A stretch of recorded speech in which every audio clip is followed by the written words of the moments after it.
Active Monash and This Girl Can webinar with Michelle Wright. We're really excited to kick off this first seminar with such a brilliant speaker. We hope you enjoy it. My name's Carol. I'm from Active Monash. I'm the program coordinator. I'm just going to introduce you to Mish, but just before we start, just a couple of rules for our meeting, just so we can make it successful. So if you can keep yourself on mute and keep your camera turned off. If you would like to ask a question, you can use the chat function on the side, and there will be time at the end of the presentation for questions. So we'll go over the questions at the end. So if you could just hold off to the end, that would be fantastic. So we'll get straight into it. I'm just going to introduce you to Mish. Mish started her second career as a group fitness instructor and personal trainer when her children were babies. Mish is the founder of a multi-award-winning fitness business, Mishfit, which specialises in training women. For over 12 years, Mish has been writing, presenting and educating and mentoring fitness professionals in business and topics around women's health. Mish is the program coordinator of the Strength for Life program in Victoria, CODA, which is Council of the Age. She also writes online courses and education for Central Queensland University around women's health. She's the creator of Women's Health and Fitness Summit and is both passionate and committed to improving the outcomes for women participating in all types of exercise. She has 4 grown-up babies and lives with her husband and her cat in Brunswick in Melbourne. So I'm going to pass you on to Mish. So over to you, Mish. Okay, and welcome and thank you so much. I'm just going to share my screen and get my PowerPoint up, so bear with me, and hopefully you can see me and you can see my PowerPoint. And if you want to, this is being recorded so that I love to see your faces, so please feel free to have your video going. But if you don't want to be on screen, that's absolutely fine as well. Now, before we kick off, I want to just do an acknowledgement of country. Oh, welcome. I see some faces popping up. Lovely, thank you. Where I am in Brunswick is where the Wurundjeri people are, and I want to acknowledge the leaders past, present and future. And I know, like what we're doing today, that their culture was also around meeting and gathering and sharing ideas and learning from one another, and that is what I hope we will do today. If you do have questions, I really recommend that you pop them in the box, and we will certainly have time at the end to work to answer those. First of all, thank you, Carol, as well, for this opportunity to present. I've worked with Carol because she was part of the Women's Health and Fitness Summit in, I think, 2 years ago, but yeah, just a very, very special person in my life, and I've been enriched by her and her daughter, Caitlin. So let's crack on, and I'm going to be dropping a few truth bombs for you, and feel free to do a thumbs up if you agree or disagree, but let's crack on. So all exercises that we know originated from a philosophy. So I want you to think about yoga. Well, that was created by yogis way back then. In fact, it was only made fashionable by Marilyn Monroe in the 1950s. She started to attend. Let's think of Pilates. So it was created by Joseph Pilates. Even the TRX, which you're probably familiar with in the gym, that was started by a guy called Randy Hendricks, who was an ex-military guy. So they all have a philosophy and a drive and a passion, and then they create a whole exercise philosophy around that. But the thing about that is that nearly all of them have been designed on men, by men, for men. And certainly when we think of the yoga example, it wasn't until I think it was the 1930s, 1940s where women were actually allowed to practice. It was men's only. So, but there are a couple exceptions to this, and I just have to do a call out. And one of them is my beautiful friend Lisa Westlake. She designed all the exercises around Swiss ball. So there's an exception. And then Fawina Monday developed the pole dancing into an exercise class. So I'd be happy to learn a bit more if you can think of another exercise program designed for women or you know, that bucks this trend. But what I want you to appreciate with this is that all of the people who are teaching you about fitness with certificate 3 and 4 do so on the education that's been based on research. And that research has all been done on men. In fact, it was not until 1985 that they started to work with incorporating research from women. So in effect, we are training women like men.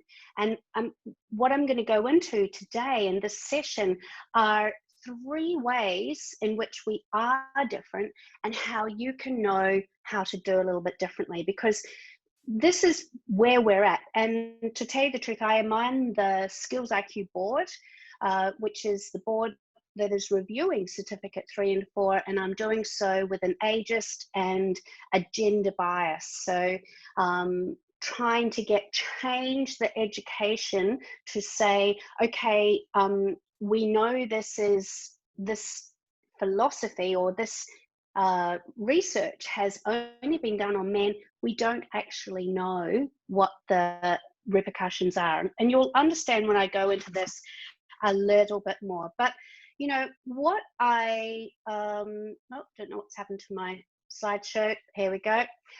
What I want you to understand is it doesn't mean that women can't exercise like men. They absolutely can. However, there are times when it's not so appropriate. And those are the things that we're going to go in today. Who remembers that show anyway? But the best thing is that it is not rocket science. And like I said, I'm going to go into 3 topics, and I'm going to give you the tools, either as I know that there are people who are fitness instructors, and also I know that there are mums who are watching this as well, but you know, this information is good for everybody. So buckle in. Number 1, our anatomy. Our anatomy is a little bit different. And when we look at the anatomy side on, I think the biggest significant difference between the anatomy of a male body and a female body is that we have an extra opening, or we have an extra opening, but it does not have a sphincter muscle.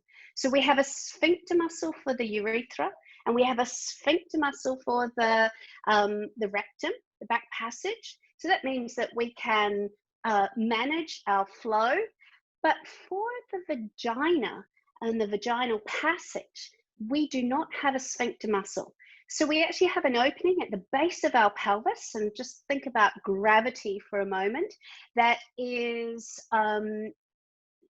obviously open to a lot more stress and strain than if the fibers and the ligaments weren't there. So we have an absolute difference in our anatomy, and this makes a big difference when we think about training. So let's think about how we can, I'm going to give you some tips here on how to avoid injury with the fact that our anatomy is different, and that often our training is not around accommodating our differences, our anatomical differences. So the first thing is working with intra-abdominal pressure. So intra-abdominal pressure is all the pressure that is inside, and I'm trying to show you my tummy inside your abdominal cavity, and it doesn't go away, but we can manage it. And without going into all the technical details, if we hold our breath while we're lifting weight or exerting effort, there is going to be, with thanks to gravity, a downward pressure. And as I said, if you've had any sort of pelvic floor dysfunction, and if you've had children, if you are a woman does heavy lifting, if you are perimenopausal, if you are postmenopausal, if you do heavy lifting for a job like you're a nurse, if you're hypomobile, there are a whole lot of reasons why your pelvic floor could be compromised. We need to work with dealing with intra-abdominal pressure. So the very easiest way to deal with this is to exhale on exertion.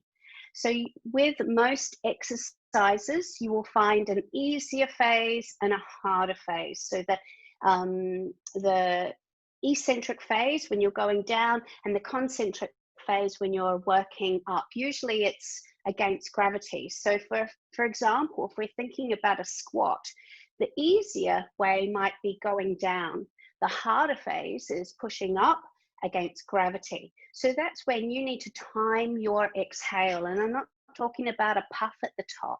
We need to release the intra-abdominal pressure before you move.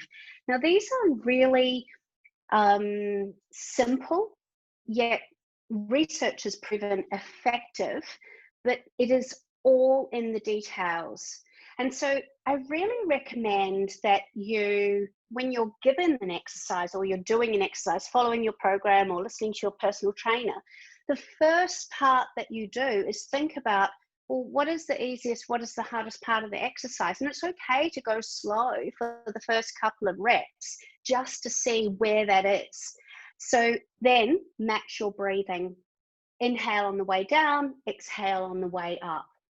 As long as you don't hold your breath, this has enormous benefits for working with your pelvic floor as opposed to putting extra pressure on it. The second one is incontinence may be common, but it is not normal. So we know that 1 out of 3 women experience incontinence, and it's not just urine, but fecal as well. And and certainly when I started my fitness journey, it was a bit of a joke, and we laughed about it like, oh, that was really hard, but actually, if you are experiencing any sort of incontinence, what I need you to really understand is that it can be better. It can be better, and addressing it earlier on is really, really important. So it may be common, it may be laughed about, but it doesn't have to be your normal. So the third tip I'm going to give you is allow proper healing time post-birth. And I call this the 4th trimester. And if you put it in this respect, is the fact that if you've given birth, your body has undergone incredible changes, including hormonal, which I'm going to be talking about in a little bit more detail soon, 9 to 10 months. If you allow 9 to 10 months on the other side before you get back to the program that you were once doing before you got pregnant, that is a really great time to allow your body to heal. And I cannot stress this enough. And my baby tomorrow is turning 18, and I'm taking him on a pub crawl. How about that? It's crazy that time passes in a flash. And what do they say? They say when you're a mother that the moments are long, but the years are short. So it can be, you can feel frustrated about your body and that you want to go back to what you were doing because you no longer have this baby, you're not pregnant anymore. But I really encourage you to spend time on the healing phase, and I call that the 4th trimester. My next tip for you is to train to the weakest link. So that means if you are experiencing a little bit of incontinence, that is your weakest link. So you need to deal with that first. And if you deal with that, then everything else, you can build your fitness and your strength upon that. However, if you don't train to your weakest link, it will become your biggest injury. And we're not going to go into injuries, but yeah, so that kind of leads me neatly into number 5, and that is refer or get. So refer if you are a personal trainer working with women, or get professional diagnosis and support. And that is really, really important, because if, for example, you're leaking a little bit of wee, it might be you think, well, my pelvic floor might be weak and that's why I'm doing that. However, what we know is that if your pelvic floor is too tight, you can also be incontinent.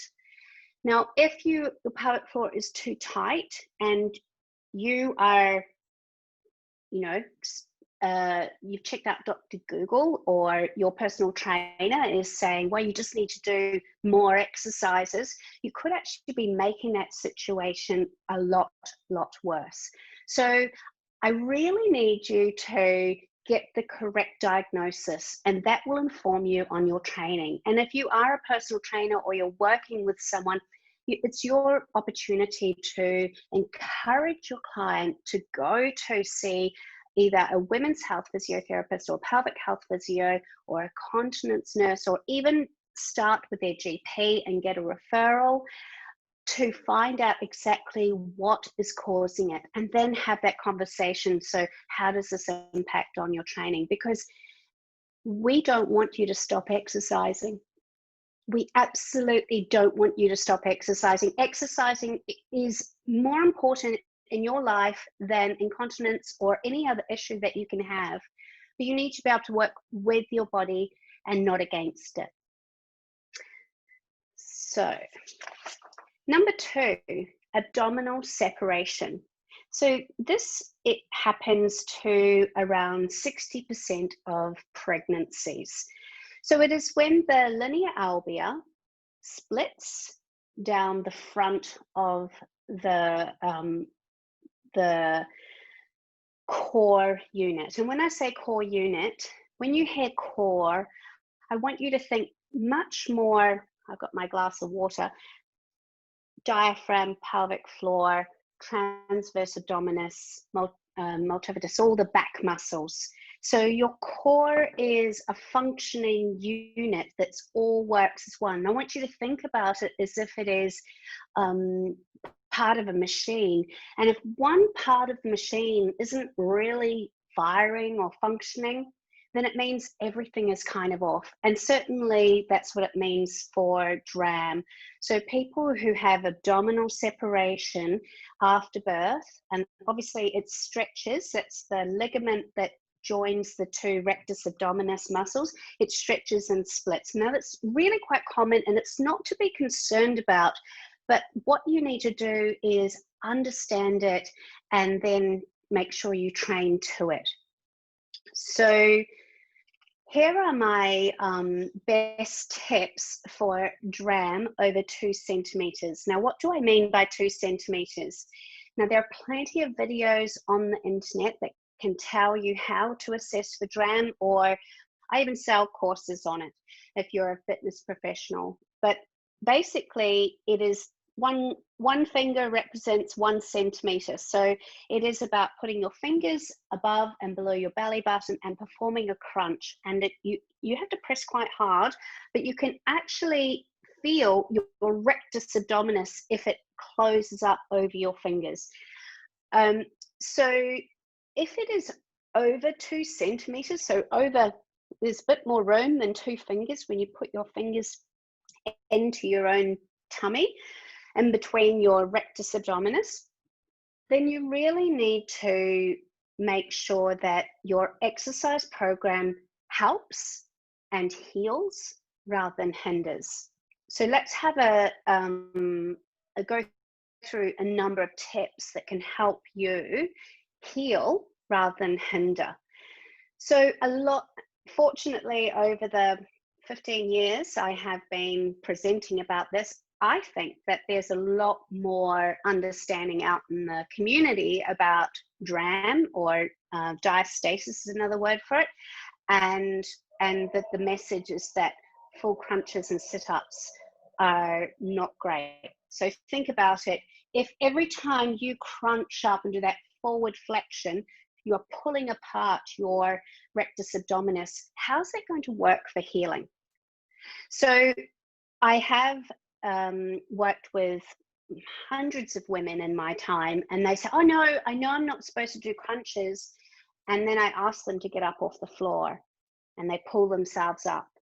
And I think about, well, I get them to consider how many times do they get up in the night to feed their child or deal with their child? How many times do they do a crunch or a full sit-up in bed to go and be a mum?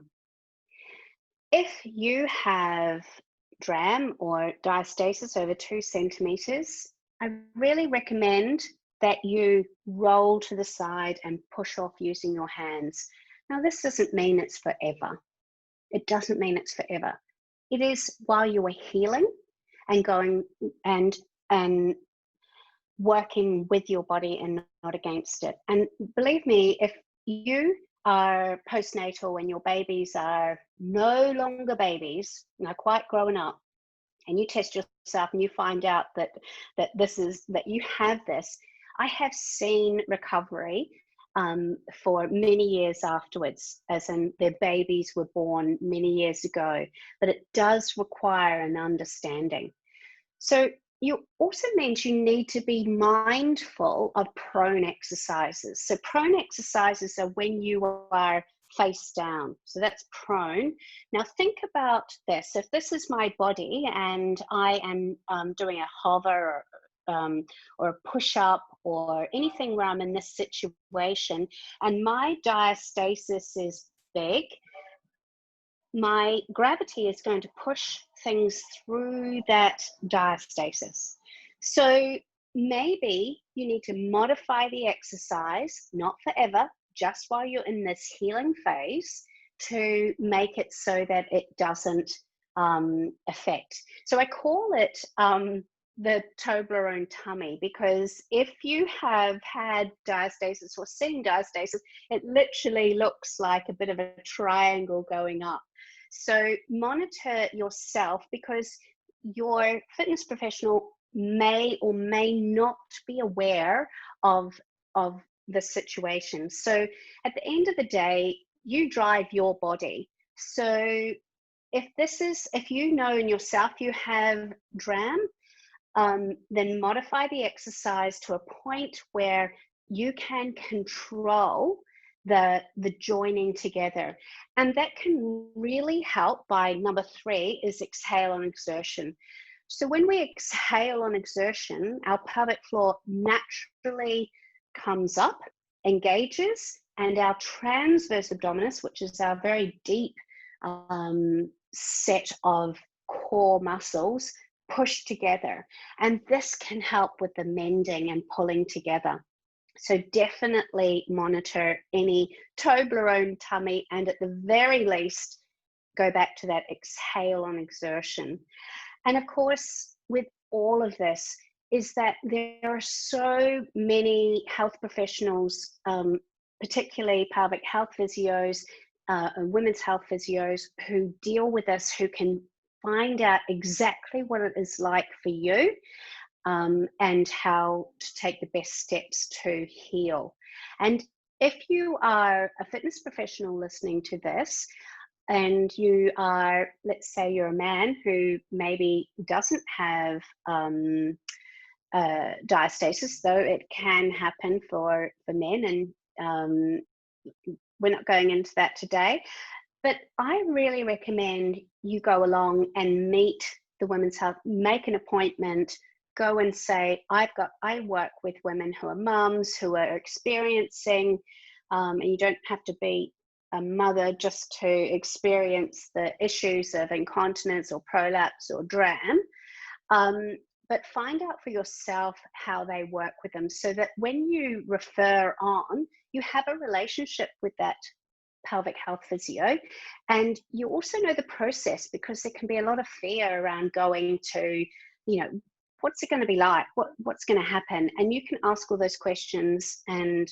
relay that on. And I tell you, you will be really nailing it as a fit pro by doing that. So let's have a look at number 3. And I just want to say, Carol, I can't see I've removed my phone. So if someone could tell me when I'm coming up to time, I'd hate to go over time, but I have no clock. I've just realized. I'll give you 5 minutes. Is that okay? Yeah. What are we up to now? It's 7:26. Okay, good. We're going right on time. So the third thing I want to talk about is hormonal cycles. Now, we can joke about men having menopause, but the reality is that men's hormonal responses are very linear throughout their life. However, for women, we not only have cycles of our menstrual cycle of hormones, but then we also have cycles of hormones of pregnancy, postnatal, pregnancy, postnatal, pregnancy, postnatal, perimenopause, menopause, postmenopause. So all of that is probably the reason why women have been so difficult to research and gather exactly how to work with them. But it is important for us to understand. So our hormones and the changes of our hormones impact on everything we do. And I don't need to tell you this. It impacts on your emotional, your physical, and your whole well-being. So let's have a look at some ways. Now, each of these is their own separate learning sphere. But I'm going to concentrate today just on periods. And if you understand that hormonal differences change and you need to change your training according to what cycle you are in your life, then you are halfway there. But let's talk about periodization for periods. So periodization, if you are a non-fitness professional tuning in, is the term we give when we train athletes. So for example, the footballers, they will be in, I'm thinking Corona, they'll be in fit mode, but then after the season is finished, they have their rest, and then they might start with different training drills that build their, for them to be match fit.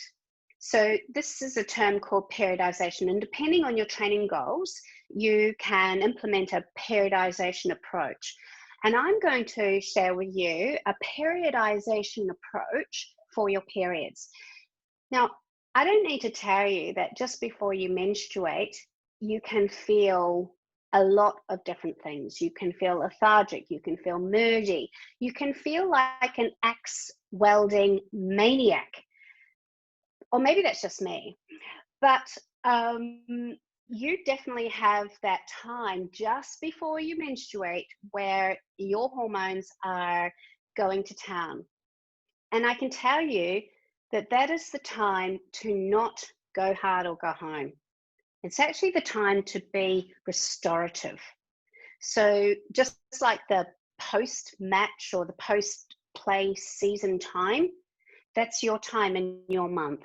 And I think if you're honest with yourself, you know this inner wisdom. It is our inner wisdom. However, we may have a fitness instructor or a fit pro encouraging us to push through. And I'm saying to you, don't. before you menstruate, your body releases relapsin, the same hormone as you have while you get ready for pregnancy or birth. And that makes all your ligaments and joints just that little bit more sloppy. So it is not the time for pushing hard, because you can be very, very prone to injury. So I really want you to listen to your body. And now, if you are on some sort of birth control, that does add a few more variables into the mix. However, you can use your period tracker. There's lots of really great apps. But then I want you to think about the flip side, and that is around ovulation, or just before we ovulate or just after we ovulate. That is the time to step up your weights. That is the time to go harder. That is the time to build your fitness, to build your strength. So I want you to think about your hormones and periodize where you are with your training. And this is a part where you can build muscle, build your fitness, and most importantly, avoid injury. And I just want to add in here is that in Certificate 3 and 4 in fitness, which every fitness professional needs to have a variation of, is that women are seen as a special population. And I just want to call that out. We are not a special population. We are more than half the population. So this stuff is about you. Now, I love this African proverb. If you educate a man, you educate an individual. If you educate a woman, you educate a nation. So what I'm going to say around this is that educating yourself to listen to your body, to understand your own weaknesses through certain parts that you're going through and work with them, that this will really impact on your fitness goals and outcomes. Now, I also recommend that you share this information with the women around you. And if the fitness professional or is a man, encourage them to do a little bit of extra education. And it's unfortunate that because it is considered to be special populations, they actually have to go out and learn about it extra, pay extra. So it's all very complicated politically. But I really hope that today, this session for you has been a really practical gift that you can have for yourself, for your life, and share with others. So with that, I just want to share some things. If you want to get in touch, on my website, I have I just got a brand new website. So my website was always Mishfit, and if you find that website, you'll see lots and lots of blogs, which I'm slowly migrating over. There is one blog on there at the moment, and it's about how to say no to your personal trainer. So it does go into a few more details about some of the things that I've talked about today. Obviously, you can follow me on all of these things, or you can just email me and if you have any questions. But Carol, I'm going to hand it back to you. And if there are any questions, I'd love to, I'm just going to check the... So there's no questions come through the chat, but feel free to add questions now. Mish, I'm just going to ask you a question just around the abdominal separation. So 60%, that's actually quite huge. So that's surprising how many women are affected. For women that, like you said, have got older babies, that possibly didn't even know that was a thing when they had younger babies. If they're not actually experiencing any sort of symptoms or anything, is that actually an issue? Like, should they be concerned about, other than the Toblerone tummy? Yeah. Should they be concerned about it, or is it? That is such a great question, Carol. And I have to say that our bodies are amazing. And, you know, we are not all structurally perfect. You know, we might have a shoulder here and there, and our whole body adjusts. So if you're not having any issues, then don't fix what isn't broken. Do you know what I mean? However, Yeah. if you have any pain, so pelvic pain, lower back pain, or you're experiencing any incontinence or any pelvic health issues, including painful sex or inability to have an orgasm, you used to be able to have them before and now you can't, then you do need to sort it out. And it could be related to that, because we're not one set of muscles, they're all joined and they all play a role. And so if one isn't functioning quite right, the repercussions of that might be something that you didn't imagine was related to that. So yeah, if there's no pain or discomfort, then you're all good. And when the 60%, I just want to clarify, 60% is just when there's a split. And there's lots of women who have a split, but it's only very minor. Yeah. And it doesn't make any impact on their training or their health or their pain outcomes. Do men have diastasis as well? Yeah, I think you've probably seen them. Bare belly. You think about pregnancy. We're talking about women, but I thought, Yeah, absolutely. And men have pelvic floor issues too. So all the stuff that I am talking about now can be related to men as well. But the reality is that women are, so 50% of postnatal women will experience prolapse. 1 in 3 women experience incontinence. So these are statistics that are, even though men can have prolapse and men can have incontinence, they do not have them to the same extent. And that is largely because of our anatomical, our hormones, and our life experience. They don't have babies. There looks like there's a question. I'll just find it from the chat. I've got a question about periodization. Oh, that's me. Thanks, Mish. That was fantastic. I guess I was just thinking about the rise of, for example, AFLW and the number of ACLs and so on that occur and potentially can be accounted for through periodization. Yes. Subject to research, I think. But I wondered, what can women do? So, if we're sort of starting to understand this, maybe we're more prone to doing an ACL if we're playing when we've got our period. But what do we do physically in the game to try and mitigate against that?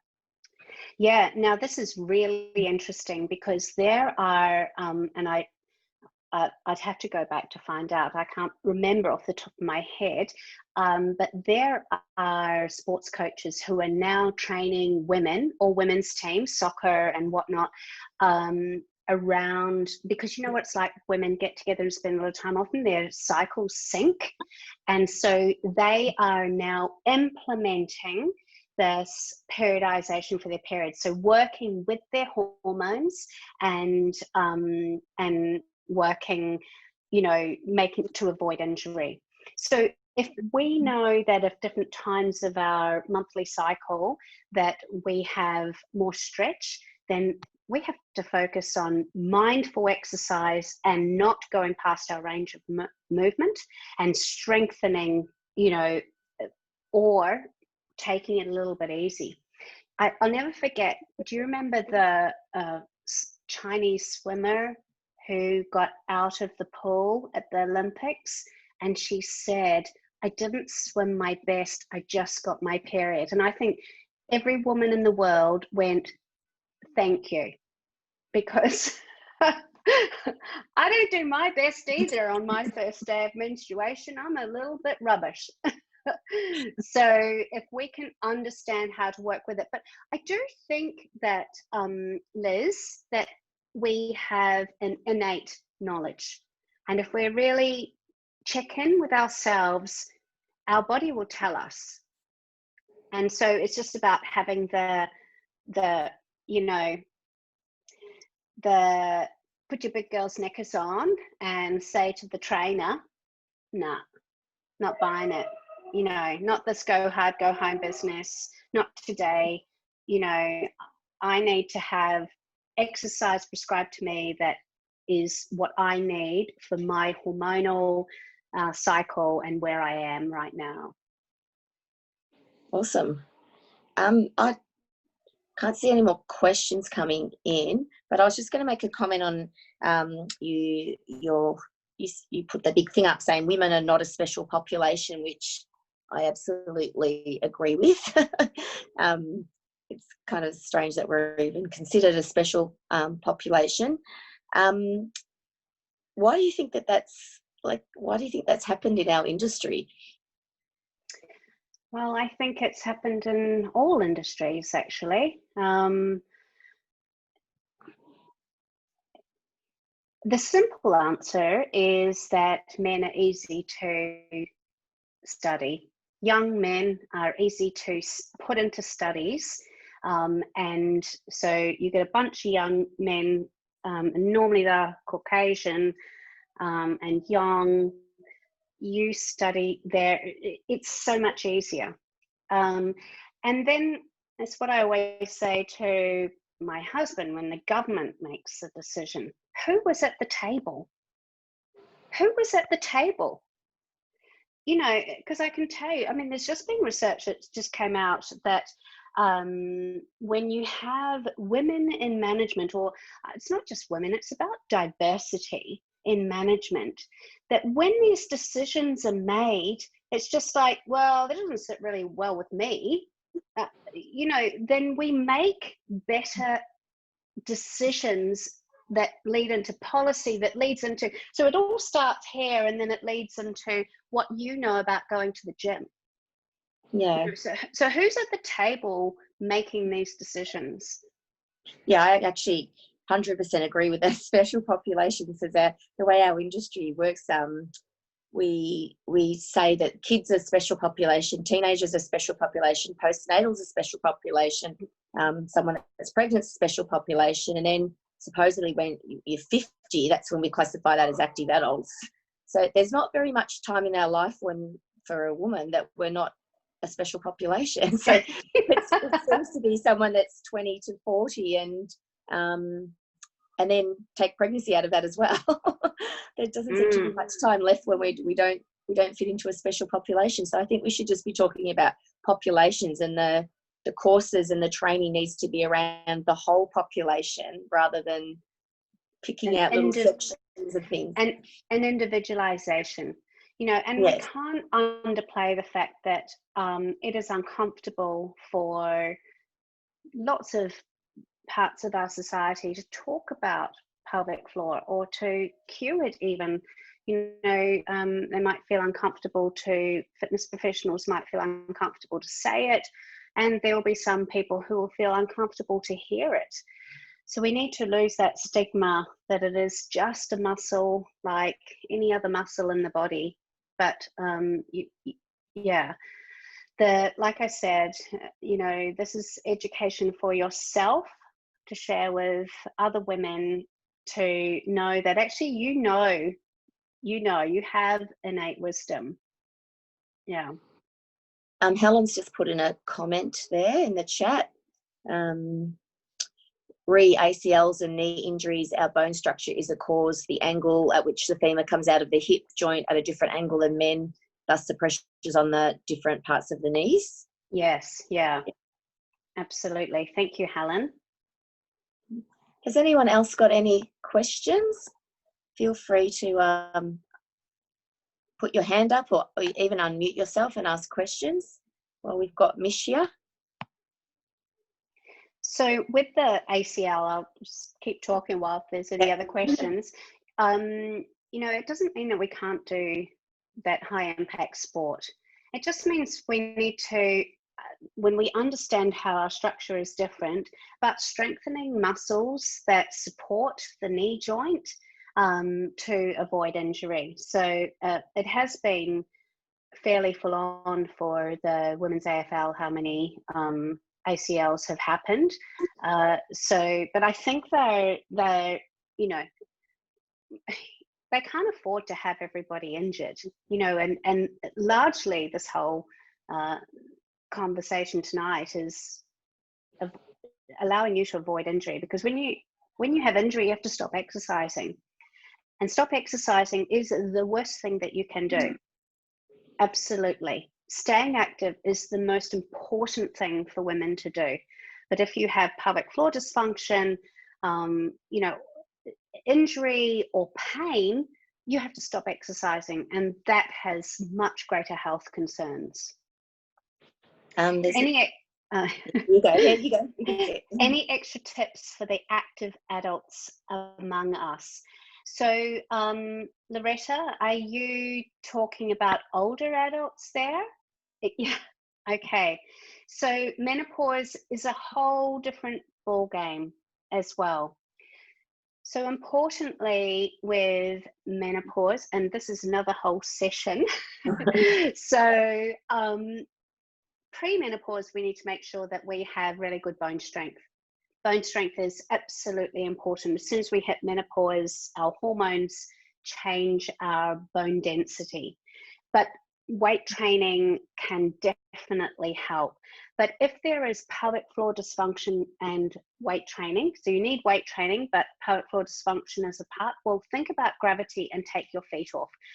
Take your feet off. Take your weight off your pelvic floor. So do your exercises, say, on a ball. You don't have to always be standing. You know, use a Swiss ball, which helps with core as well. Do your training at the beginning of the day. So if you're experiencing prolapse, the beginning of the day, you're much better than after the end of the day when gravity is taking a toll. Using a situation like a bridge, you know, when you have your hips up, so you can do all your upper body work, but you're again using gravity to help support you. So there is a whole range. I do a whole thing on, check my website. There's you know, that's another whole topic in itself. But I hope that's been helpful for you, Helen.